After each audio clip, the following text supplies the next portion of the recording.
And a TGIF, everyone. Welcome into the First Call Podcast. He's Jeff Siegel. I'm Jeremy Plonk, representing ExpressBet and FirstBet. We've got carryover mania today. If you're gambling on Friday as we release this podcast, we've got carryovers in the Pick Six at Belmont at the Big A, at Santa Anita, and of course, Oklahoma Classics tonight at Remington Park. So a lot of great racing action to get your weekend started. We focus on the Saturday stakes here, Jeff. And, Breeders' Cup is right around the corner. 5 days from now, the pre-entries are going to be announced. We're, just a little over 10 days about until entries are taken for the Breeders' Cup. And we're 2 weeks from the championships now. That's like so close you can almost taste it. You can almost feel the ink from the past performances on your finger. You're right about that. It is getting very close, and the main players are breezing, and we're watching those to see if everything is okay. So far, so good. We've got some good racing this weekend that will not have any impact on the Breeders' Cup, but some important stakes races coming up. So we'll do that. Love the card at Keeneland. I know, Jeremy, you will be all over that. But good gambling this weekend. See if we can make some money. And of course, today, Friday, carry over here at Santa Anita. So I've got the entire sequence online, the analysis and wagering strategies. So check that out if you're an ExpressBet player. It's free of charge, of course, as always. So we'll see if we can make some money and build up our bankroll for the Breeders' Cup in a couple of weeks. Let's do it. We've got British Champions Day tomorrow at Newmarket. So if you like playing the international racing, wake up early on Saturday morning. We'll have that for you with FirstBet and ExpressBet as well. For the benefit of those of you on our audio podcast channels, we'll go through the rundown of races that we're going to take a look at here in just a second. For those of you watching on YouTube or Twitter, be sure to hit the like, comment in the comment section, share this out with your friends. Help us build the audience here for the First Call Podcast. All right, Saturday stakes that we're going to take a look at here begin at Woodbine with the Ontario Derby on Saturday. Then we'll go to Gulfstream Park for a pair of Florida Sire Stakes second round action in the Florida Sire Stakes series. The Affirmed for the boys, the Susan's Girl for the girls.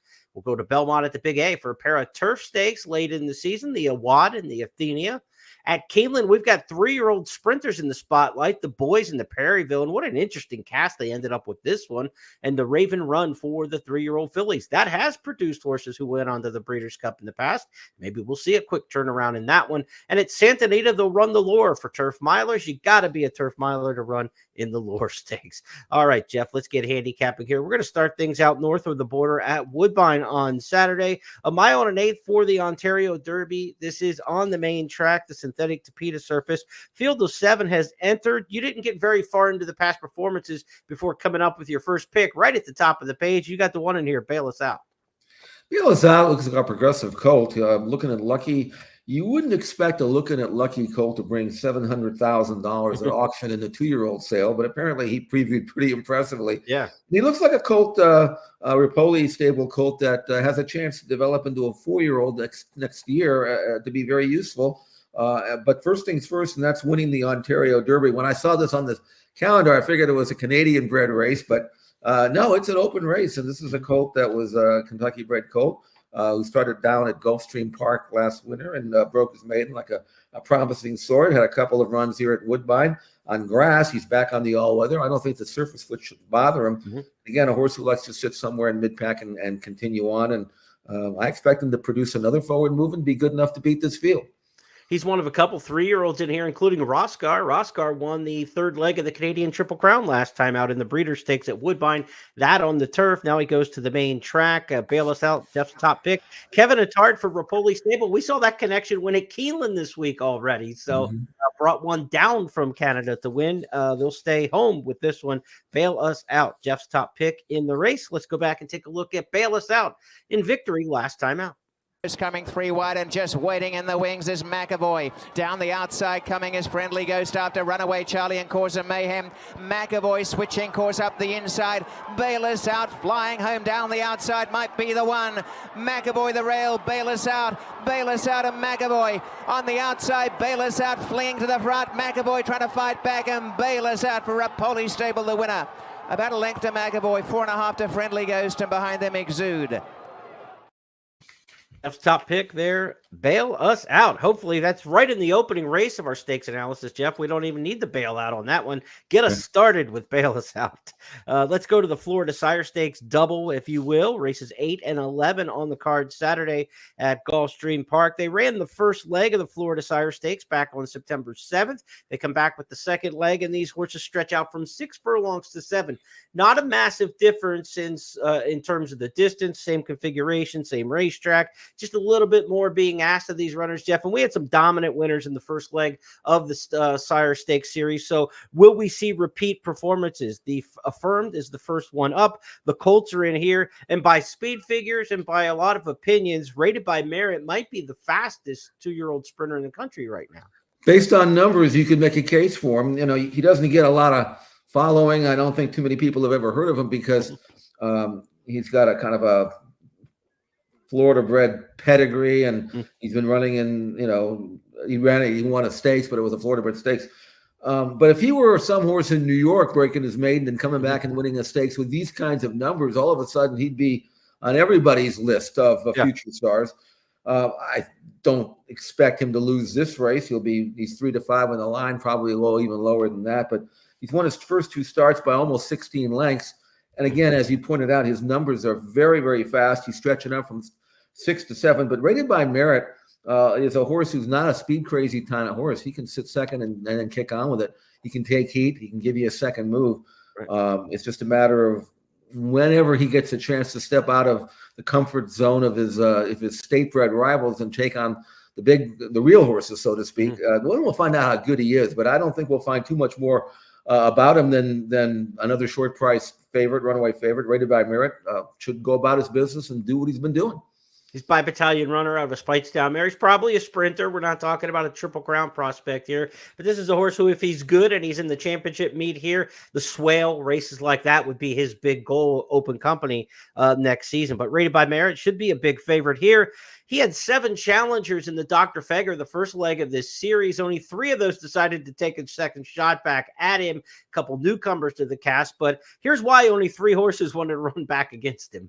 Neo Equos has the lead. On the outside, Rated by Merit within the next second. Back to third. Classic, of course. He's trying to thread the needle for Jaramillo. Here comes Classic, of course, with an early move. He's down inside going after the new leader. That new leader is Rated by Merit. They have a quarter of a mile left to go in the Dr. Feger, and Rated by Merit under confident Rios handling through a 44-4 opening half mile. He wheels for home, asked to finish the job, and he opens up by 3 now. There's an 1/8 of a mile to go, but Rated by Merit has bid this field a pleasant Saturday good afternoon. It's Rated by Merit out to prove his maiden win was no fluke. He is indeed the real deal and a 5-length winner. Neo Equos was second. Third was Classic, of course. Fourth is Just Relax. If you're going to play this race, you're probably looking at an exacta. You want somebody probably coming from off the pace. He'll run the other speed into the ground. You saw those fractions. They couldn't go fast enough to kind of soften him late, 44 and change. So you'd expect that again. The Aventura horse turning back in distance. Classic, of course, would make a little sense. This was a horse who was in the Dr. Feger, but has had a start since. Maybe a little more fitness. They're running for the mile, turning back for being Cone. Classic, of course, very, very busy horse. Already with 5 starts. This will be the 6th 2-year-old start for that one. So Rated by Merit, Classic, of course, probably the way I would look at this one here in the 8th. Let's go to the 11th, Jeff. This is the Susan's Girl, the 2-year-old filly division of the Florida Sire Stakes second round. This was also Express Bet Race of the Week. You can get my analysis of this race in the email newsletter from Express Bet and First Bet, and also in our blog section at both websites, expressbet and news.first.com. I probably got a little creative in here. I'm going to try to beat Our Morning Brew, but I know she's awfully tough in here. She dominated the first leg of the series in the Desert Vixen Stakes. She's won her 2 races by about 10 lengths combined. So tell me why she's going to win this, because I'm sure she probably will, even though I'm trying to beat her. Well, I would probably try to beat her too, because she's 4 to 5 on the morning line, and she's going to go off lower than that. If you like something, Jeremy, if you found something that you think is going to step forward, and these are 2-year-old fillies that are progressing, and sometimes they progress a little earlier than others. And, I would not be surprised to see something pop up and beat her. But again, looking at the form, she's won her both starts by 9 lengths. Unlike the Colt, though, she's not running particularly fast.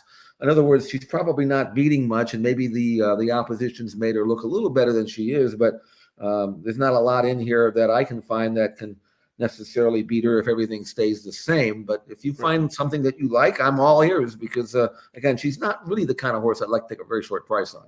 And she hasn't been super strong on the back end of these races at 6. So going to the 7, I'm trying to find somebody to beat her. And I thought the new X factor in this race is Rogue Diamond for Larry Ravelli coming in from Chicago to add more speed to the mix. So it's even more so that I think these fillies are really going to be laboring coming home the last 1/8 of a mile. Winning You're In, I thought was a little too close to the pace last time. She was the favorite that day. She got really good brisk late pace figures in her previous races, the 2 starts prior to that. I'm hoping that Vasquez can sit a little bit and try to pounce. And that's what I'm going to hope here, that let Ravelli's horse Rogue Diamond go out there, try to soften her up a little bit, and just wait. And maybe you can lumber by him in the stretch. Nobody's going to be coming home particularly fast. This has got 13 seconds for the last 1/8 written all over it. These fillies are going to be coming home slow, I think. So I'm going to give Winning You're In a shot back. Should be a much better price than last time when favored over this same filly. But the margin of defeat, I just thought she was into the race too soon, made an early move, and then ran out of gas. So we're going to try to change tactics here, but I'm getting inside a jockey's head, which is probably space I don't want to be renting. I mean, trying to assume what a jock might do and change the style up just a little bit. But I did like her late pace figures in the previous races. So hopefully they'll just maybe even default that she's just not fast enough to keep up with them early, and it might work out to her favor. Okay. All right, let's move to Belmont at the Big A on Saturday. We'll hit 2 turf stakes there. Good weather in the Northeast this weekend. Nothing to worry about there. Good weather at Keeneland as well in the forecast. So should be good for our grass racing all around. Belmont at the Big A has 2 stakes races on the grass. The 1 1/16 miles Awad Stakes. First up, named for the Arlington Million winner. David Donk trained Awad, a good one, started his career down in Florida, I believe, and then made his way all around the country, winning a lot of the big races, multimillionaire. The Awad Stakes, like we said, 1 1/16 field of 8 in here. These are 2-year-olds, so Breeders' Cup Juvenile Turf, second-tier type horses, not headed towards the Breeders' Cup, but could be ones we're talking about coming up this spring. Who do you like, Jeff? I like Aviator Guy, and this is a colt that is, again, progressing. He's by Uncle Mo out of an unraced Tappet mare, half-sister to Gunrunner. So the pedigree is there, and I do think that Aviator Guy, in watching his races, looks like a colt who's going to get better and better and better, especially over distance of ground. Now, I don't know about grass. There's not a lot of grass pedigree on the bottom side of the pedigree, but in his maiden win, it was only 5 horses, but he found himself in a box almost every step of the way.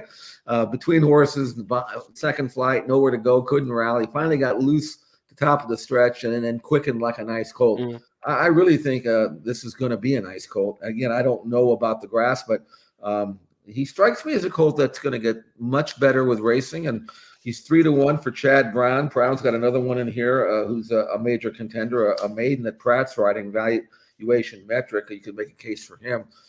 So this is a good proving ground for young prospects who may not be ready to tackle the big boys now, but look for them around the first of the year, maybe, perhaps, on either surface. 3-1 in the morning line. I'm going to go with the progressive and improving and lightly raced and beautifully bred Aviator Guy to win the award. Couple jockey notes here. You got Flavian Pratt riding in New York on Saturday and not at Keeneland, which is pretty interesting. Then Joel Rosario, who's been riding in New York and not at Keeneland, will be at Keeneland to ride in the stakes race this weekend. So I believe Sunday is when Rosario's coming down. He'll be on the card at Belmont on Saturday, but Rosario coming to Keeneland on Sunday. So a couple of jockeys moving and shaking. Tiz Dashing, interesting in that race. Sakatoga Stable with a son of Tiz the Law. Of course, their Belmont Stakes winner back when the Belmont was a mile. Would they run that at a mile or a mile and 16? Mile and an eighth, I think it was. A mile and an eighth, it was. In the COVID year. But Tiz Dashing for Sakatoga Stable and Barclay Tag. Nice to see him have that first out winner. We'll see if Tiz Dashing can get into the ranks of stakes winner. To the other stakes on the card Saturday at Belmont at the Big A, a mile and an eighth. It's the Athenia Stakes. On the grass here, and we've got a field of 8. Chad Brown with turf fillies in here, as you would expect. And I know you like one in here, and I'm thinking this is the reason Pratt is here and not at Keeneland on prerequisite. Well, I wouldn't give up the mount on her unless I had something really good at Keeneland, because this is a really nice 4-year-old filly, a fresh, lightly raced filly. Came off a little bit more than a year layoff after running a respectable fifth in the Lake Placid, and before that she won the Belmont Oaks. And I mean, she was a good 3-year-old filly, but they had to stop on her. And I was curious to see if she would come back after 13 months as well as she left, and she absolutely did. What I like about her is she can win on the lead, but she doesn't need the lead. So Pratt can kind of play the break. And with grass races, you never know from a pace situation what you're going to get. Right. It's nice to know that Prerequisite can handle anything, any type of pace flow. And again, based on her comeback win at Saratoga in early September, I think this step up to the Athenia is well within her range. And I know she's 3-1 on the morning line, and I hope I can get it. Let's look at her last attempt at 1 1/8 at Saratoga. Frank Miramati on the call. It's Prerequisite, asked for a bit more now, leading by 1.5 lengths. The girl from Ireland gets some breathing room and is coming to chase in second. Root Cause flattened right out of it. Taking third is Live, Love, and Laughter past the 16th pole, and it's Prerequisite. Simply too classy. Prerequisite, confidently ridden throughout, scores by 3.5 lengths. The girl... You know, Jeff, she's an interesting one for the Pegasus filly and mare turf when we get to January, because that'll be a grade 1. She'll be turning 5, and it might be time to go to the breeding shed with her, but they don't have that grade 1 win in the black type yet. She's got to kind of get back on the bar and build up to that. But with not a lot of turf racing here the last part of the year, I mean, she could be one of those that could really factors there the beginning of the year at Gulfstream. And she looks like, you know, she's a long way from coming back, right? That year layoff, and now she's right into the groove. And she should be getting back up into the stakes ranks after this, in the graded stakes ranks after this bid in the Athenia. She is a graded stakes winner, already won the Wonder again in just her third start last, not this summer, but the year before at Belmont. So, yeah, if she can stay healthy, she could be a major player in her division, and we'll find out if she can take that next step in the Athenia. Let's take a look at Keeneland's card on Saturday, where the feature races are the Perryville and the Raven Run. 10 race card at Keeneland. The Perryville Stakes will be race number 7 at 7 furlongs, grade 3 company. But, you know, the grades that we put on stakes are determined way in advance, like the previous year for the following year. It's not based on who's actually in this race, because this is not a grade 3 field. This is a really good looking bunch. You've got Knightsbridge in here. You got Bookham Dano. You've got some horses who've got some credentials about them. You've got Locked making his first start since last year's Breeders' Cup Juvenile. Epic Ride, a horse who ran a good race in the Bluegrass earlier this year. Henro, I know you've liked this one in some of the Midwestern Derbies throughout the course of the summer. Turning back in distance. West Saratoga is a Kentucky Derby alum. This is a really good field for a grade 3, $300,000 purse. But 7/8 of a mile is kind of that intermediate distance, right? I mean, we've got some routers and some horses who have some of those classic credentials about them, but we've also got some good sprinters in here, like Bookham Dano, who may be the best 3-year-old sprinter among the best in the land. So how do you see this one shaking out? Well, Bookham Dano's got 3 straight triple-digit buyer numbers. If you look at pure form, he's obviously the horse to beat and the legitimate 2-1 morning line favorite. And if I had to pick a most likely winner of the race, it would be him. But I've got a soft spot in my heart for Knightsbridge, who could have been, if he had been able to stay healthy, among the very best 3-year-olds in North America this year. And maybe if he goes out and wins this race, you could throw that in the mix there. Now, the Nyquist Colt, who broke his maiden by 10 at Churchill Downs back in November, had to be stopped on, came back, won a very good race, allowance race at Gulfstream Park, 96 buyer number, did it the right way.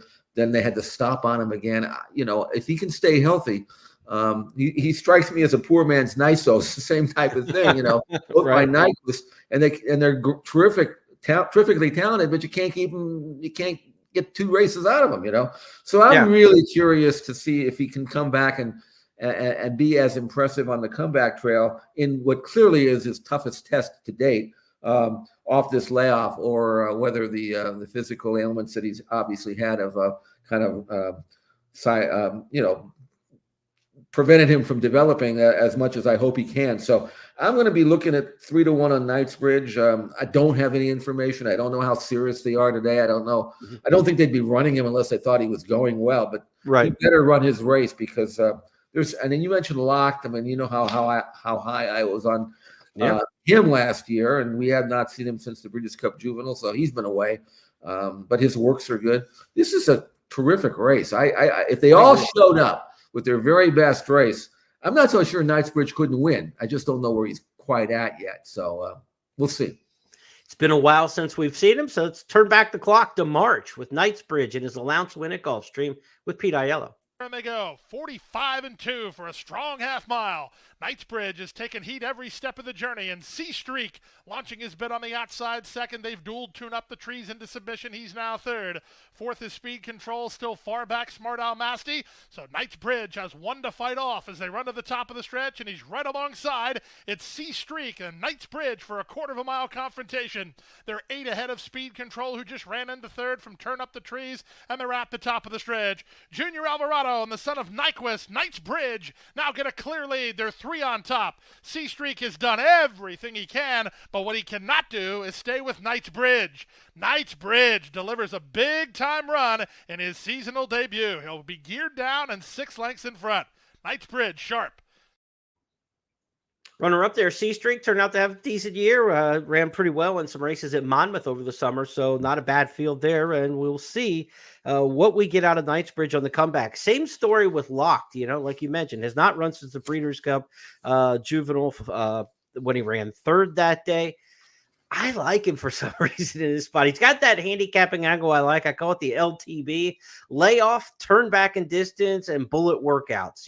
This horse is going to be sharp. Layoff horses usually come back fresh. Turning back in distance is going to help because he doesn't need the fitness to go a mile and a 16th and what his previous races were. And he's firing bullets, which tells you he's kind of on edge in the morning. So I like him a little bit in here. Jose Ortiz had a 3-win day yesterday, I believe it was, at Keeneland. So he's riding well. You get Pletcher. I'm going to take a shot in here with Locked. It's probably Bookham Dano, and we're trying to get creative. But if Knightsbridge is as good, though, as his first 2 races looked, he could be any kind. And I would not be shocked if any of these 3 win. I'm 3 deep in the multi-race wagers. I also think Epic Ride is a really underrated 3-year-old. I think the horse has a lot of talent. Wasn't a Kentucky Derby horse, and we haven't seen him in a long time. But I actually think he's going to have a little say in the exotics. So if you're playing tries and supers, it's going to be very hard to run 1-2 in this race because there are 3 superior animals in here. 2 of those 3 you have to figure are going to fire. But if you can get third or fourth and you're looking for the try or super, maybe Epic Ride in there. But what a fun race the Perryville is, race number 7. That race usually pales in comparison to the Raven Run. The Raven Run's usually the stronger of the 2. But this year, give me the Perryville as the main event Saturday at Keeneland. Let's talk Raven Run next, Jeff. Go to race number 9. Again, 3-year-olds going 7 furlongs. This is the filly version of it. Grade 2 company in here. We saw Mark Casse win this race a couple years ago and then go on to the Breeders' Cup and pull the big upset.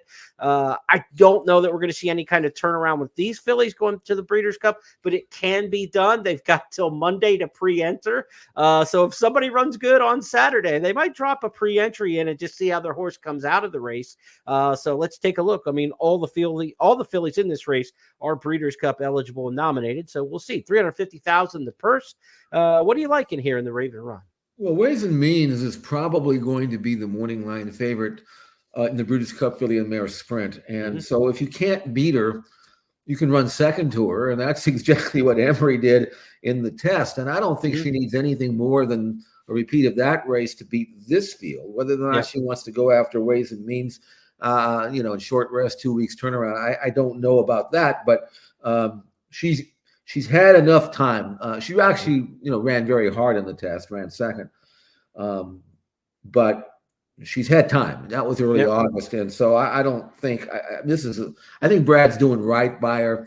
He gave her time after a hard race. He set his sights on a grade 2 event. Didn't want to bite off more than he could chew. With a 3-year-old filly who's got a tremendous amount of upside, a daughter of More Than Ready. She's never even seen grass yet. I mean, what could she be on turf based on pedigree? Yeah. So if he can win this race, then, he can get creative after the first of the year. I like her. I expect her to run really well and win. Last time out, you mentioned she went against the expected favorite for the Breeders' Cup Filly and Mare Sprint. It was Ways and Means in the test against Emery. Let's go back and take a look at that one with Frank Miramonte on the call from the spa. Past the quarter pole. My Main Squeeze trying to come after them in third. They have 3/16 of a mile to go. Weighs and means, puts away Emery and opens up two. My Main Squeeze running a good race on the outside, and Denham and Pearl's in fourth. Coming to the 16th pole, and Weighs and Means is now a Grade 1 winner. Handwritten by Flavien Prat to win the test, presented by Ticketmaster. Jeff, I like that when a good horse gets pulled away from and they don't buckle. And she held her ground very nicely to run second against My Main Squeeze, who's back in this race in the Raven Run. And since then, My Main Squeeze has gone on to run second in the Charlestown Oaks and win the Dogwood by 5 at Churchill. So high quality filly there. And she's been good since Gulfstream in the winter. So, to hold off My Main Squeeze for second there, a really good effort by Emery. Vivi's Dream's an interesting one. She was kind of the rage in Kentucky early on last year. She gets back to Keeneland now for the first time as a 3-year-old. But during her 2-year-old season, there was a lot of talk about her being a really good one for Kenny McPeak. She goes second off the layoff in an allowance race. Didn't fire big first time back, but that was over 6 furlongs. Just kind of a giveaway race, almost given her past distance propensity. And so now they go to 7 furlongs, a little bit of extension in distance. I think it's a good old school form cycle for Vivi's Dream. What do you make of her as a potential on the board player here? She really should run as well as she could. Now, I don't or can.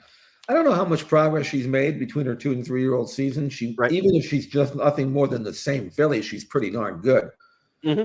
But your comment about Emery, was exactly what I saw. She had no right to run second in that race because she took all the heat and then got put away by a top-class filly. And instead of waving the white flag, not only did she stay on and be second, but she lost no ground to the winner in the final 16th of a mile, and the winner was being asked. It wasn't like she was being eased up.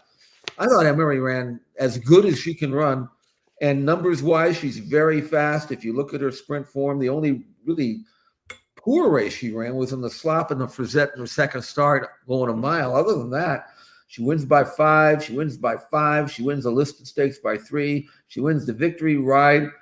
She runs second. What more can you do? Right. So, and again, she's fresh. You don't have to worry about any bounce factor here. She's got tactical speed. 7/8 looks like a perfect distance for her. To me, Emery is, she's going to be a short price, and she should be.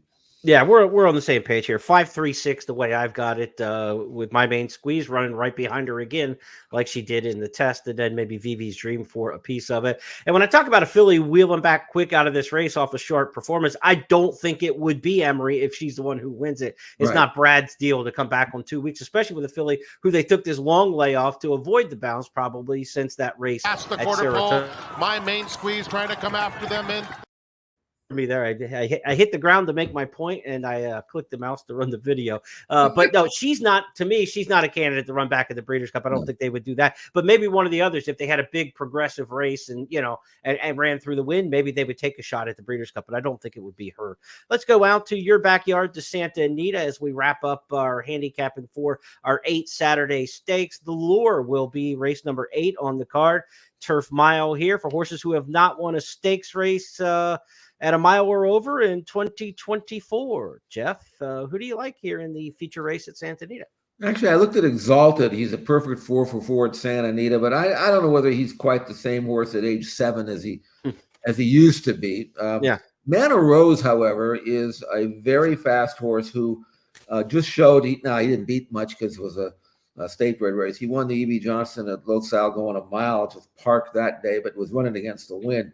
But what I do like about him is his inside draw, the logical projection as the controlling speed, the proven form over the course, and he's very, very fast. He earned a 104 Beyer number 3 races back, sprinting on this turf course, which can be a speed favoring turf course, when it's firm, and it's certainly firm now.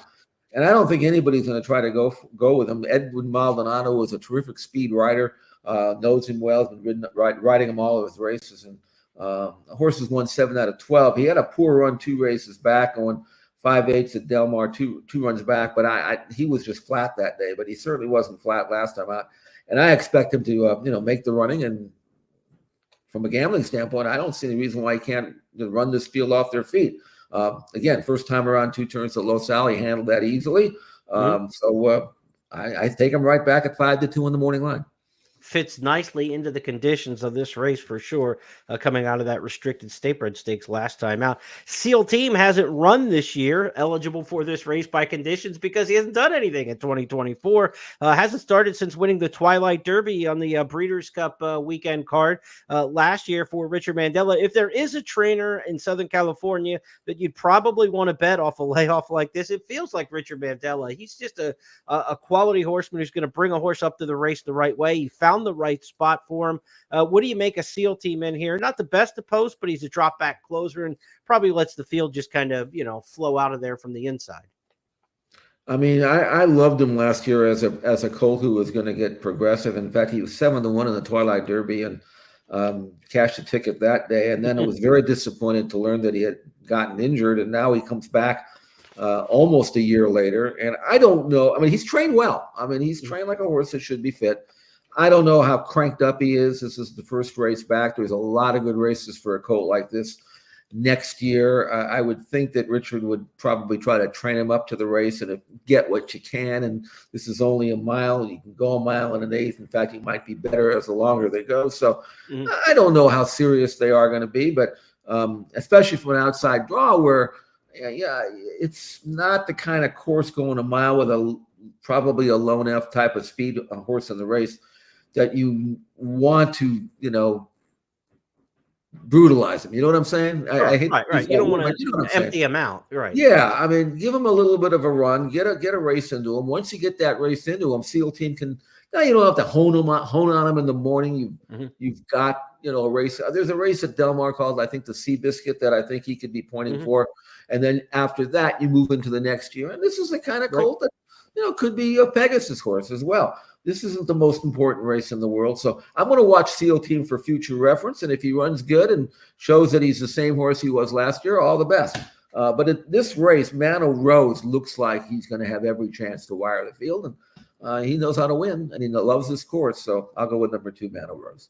All right, let's get him to the wire first. Mano Rose for Jeff in the Lure Stakes. Couple promos. Want to remind you about this weekend. If you're wagering with First Bet and Express Bet, there's a $10 money back special on those 2 races from Gulfstream, the Florida Sire Stakes on Saturday. Races 8 and 11, up to $10 back into your wagering account and credits on win bets that finish 2nd or 3rd in both of those races. So be sure to take advantage of that. If you're going to make a win bet, maybe you take a chance to beat those heavy 1-5 favorites in there. You got the money back special. Your horses run 2nd or 3rd, not huge field sizes. This is a good chance, actually, to take a little bit of an upset pick in those races. If you don't get it, you'll get your money back if they end up 2nd or 3rd in the Florida Sire Stakes. And then at Keeneland on Saturday, the Perryville and the Raven Run, part of the late pick 4. Late pick 4 races 7, 8, 9, 10. So both of these races are part of the late pick 4 on Saturday, where there's a 1 million point first rewards hit and split at Keeneland each and every race day. That goes on every day at Keeneland. So if you hit the late pick 4 at Keeneland any racing day, you split 1 million first rewards points with other players at First and Express Bet who also hit that wager. So a chance to really turn those rewards points into some cash into your account for handicapping products. A lot of great uses for those. And also you get 10 times wager rewards points when you bet the Oklahoma Classics card tonight from Remington Park. 10 races on the card, 2 starters, and then 8 Oklahoma bred stakes going through the night. Miss Code West just ran 2nd in the Remington Park Oaks against a good Brad Cox shipper. She's defending the home turf there at Remington. She was horse of the meet there last year. She'll be the headliner in the Oklahoma Classics distaff tonight. I've got picks for those races in blog form. Also, if you check my social media at Horse Player Now, got a video analysis of the 10 races on the card from Remington as well with top selections in there. So a lot cooking, handicapping some Remington this weekend, handicapping Keeneland, of course, every day. This is a fun time, Jeff, and by the time next week rolls around and it's next Friday, we already have the past performances for all the pre-entered horses in the Breeders' Cup. There'll be stacks of paper everywhere and trying to keep everything organized. We'll be deep into research by this time next week, and we'll also have the release of the first Breeders' Cup wager guide. That'll come out next Wednesday, so 5 days from now, on the date of the pre-entries. When the pre-entries are announced to the public and past performances go on sale from all the various providers, we'll have our wager guide up and ready to go so you can start your research research, all the stats and trends, workouts, everything you want. And then we'll be filling it in between then and race day with all the handicappers picks across the first family. I know you're busy with the Breeders' Cup wager guide. You got a couple divisions. I've got a couple.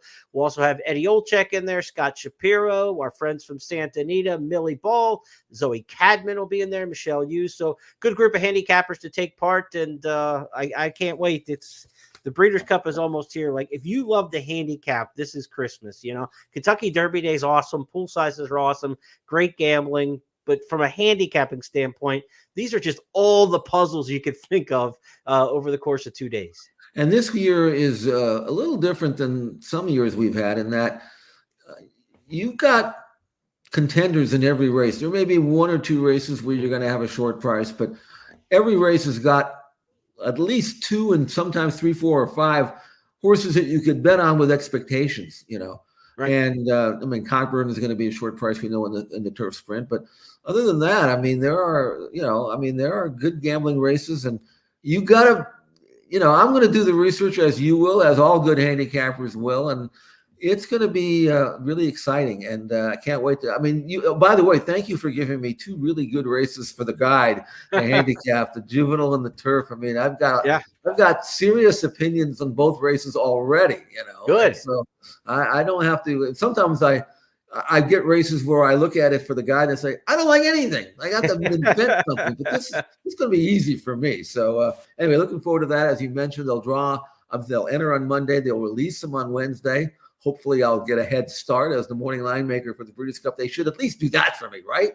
Yeah, that's right. I don't know they will. But anyway, yeah, we'll be ready to go. And one thing we don't have to worry about is the weather. I can promise you that. It's going to be beautiful at Del Mar on the first weekend in November, and we're going to dive in and try to make some serious money.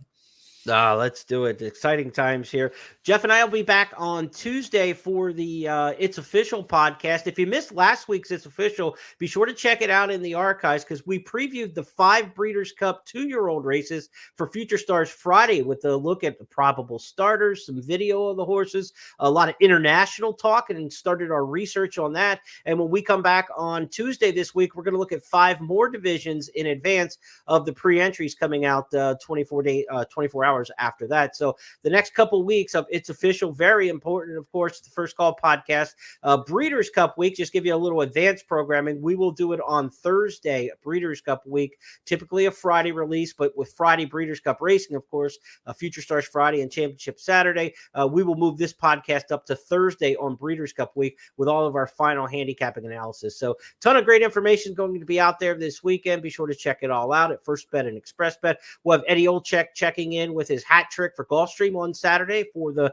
big Florida Sire Stakes card, so you'll want to see that as well. Check out all the content. Jeff's got daily analysis of Santa Anita each and every day, including today's carryover pick 6. He's got all 6 races analyzed on the card for today, so go check that out at news.first.com and at expressbet.com. On behalf of Jeff and everybody with First, have a great weekend, everybody. We'll talk to you on Tuesday.